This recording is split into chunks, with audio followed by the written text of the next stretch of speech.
अमल सामने आया है।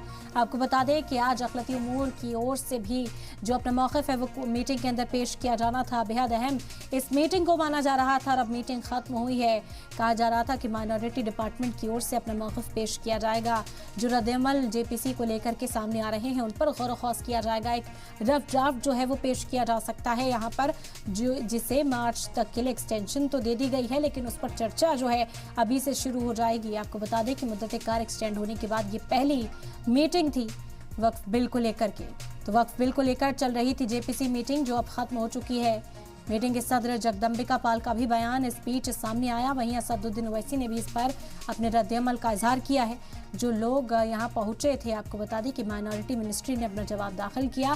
साथ ही साथ अपोजिशन के जो एमपीज लगातार इस बिल की मुखालफत में हैं, वो भी अपने अपने रद्द-ए-अमल का इजहार करने के लिए यहाँ पर पहुंचे थे। अब देखना होगा कि ये तनाज़ा पूरा कितना बढ़ता हुआ दिखाई देता है, क्योंकि इससे पहले मीटिंग में हाथापाई तक की नौबत आ गई। टीएमसी एमपी चोटिल तक हो गए थे, क्योंकि ग्लास की बोतल उन्होंने उठाकर तोड़ दी थी। गुस्सा इस कदर देखने को मिल रहा था इन मीटिंग्स के दौरान, और आज भी ये मीटिंग हंगामेदार रहने के आसार थे। हालांकि पुरसकून तरीके से फिलहाल इस मीटिंग से लोग रवाना होते हुए नजर आए हैं। असदुद्दीन ओवैसी ने भी इस पर अपने रद्द-ए-अमल का इजहार किया। जगदम्बिका पाल का बयान भी सामने आया है। तो वक्फ बोर्ड को लेकर चल रही जेपीसी की मीटिंग अब खत्म हुई है। इस वक्त की अहम जानकारी आप तक पहुंचा रहे हैं। आपको बता दें कि वक्फ तरमीमी बिल को लेकर